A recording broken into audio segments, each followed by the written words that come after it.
शहर के सबसे व्यस्त इलाके में एक चिड़ियाघर था, नगर वन्य जीव उद्यान। दूर दूर से लोग यहाँ शेर, हाथी, भालू और तरह तरह के पक्षी देखने आते। बच्चों के लिए यह जगह किसी जादुई दुनिया से कम नहीं थी, पर इन जानवरों की आंखों में जो दर्द छुपा था उसे कोई नहीं पढ़ सका।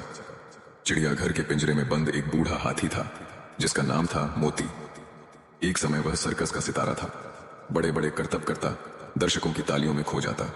पर अब वह थक चुका था, उसकी आंखें बुझ चुकी थीं, शरीर पर चोटों के निशान थे और उसकी चाल लड़खड़ाती थी। लोग उसे देखकर हंसते, कोई मूंगफली फेंकता, कोई फोटो खींचता, पर किसी ने कभी उसके दर्द को नहीं जाना। मोती के पास ही एक शेर भी था, राजा। राजा का नाम सुनते ही लोग रोमांचित हो जाते, पर असलियत यह थी कि राजा अब शेर जैसा नहीं रहा था। का शरीर कमजोर था, बाल झड़ चुके थे और वह घंटों चुपचाप पिंजरे के कोने में पड़ा रहता। कई बार तो वह खाना भी नहीं खाता। उसकी आंखों में एक खालीपन था, जैसे वह किसी और दुनिया में खो गया हो। पिंजरे के बाहर लगे बोर्ड पर लिखा था, जानवरों को तंग न करें,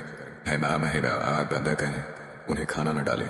पर कोई इस चेतावनी को नहीं पढ़ता और नहीं समझता। एक दिन चिड़ियाघर में स्कूल से आए बच्चों का समूह आया। उनके साथ उनकी शिक्षिका सुमिता मैम भी थीं।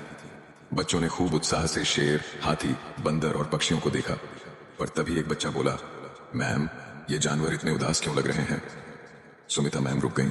उन्होंने बच्चों को बैठाया और कहा, बच्चों, क्या तुमने कभी सोचा है कि ये जानवर क्यों पिंजरे में हैं? देखने के लिए, एक बच्चा बोला। शिक्षा के लिए, दूसरे ने जोड़ा। ठीक कहा, मैम ने मुस्कुराते हुए कहा। पर क्या तुमने कभी महसूस किया कि इन पिंजरों के पीछे क्या दर्द छुपा है? बच्चे चुप हो गए। मोती, जो हाथी है, उसे जंगल से जबरन पकड़कर लाया गया। उसे पहले सर्कस में नचाया गया, कोड़े मारे गए, और जब वह थक गया तो उसे यहां डाल दिया गया। अब वह बस सांस ले रहा है, जी नहीं रहा। और वो शेर? एक बच्ची ने पूछा। राजा, मैम बोली। जंगल का राजा था, खुले मैदान में दौड़ता, शिकार करता, आजाद था। पर अब यह पिंजरा उसका संसार है। खाना मिलता है, पर आजादी नहीं। बच्चों की आंखें भर आईं। वे पहली बार समझ पाए थे कि जानवरों का जीवन पिंजरे में कितना दया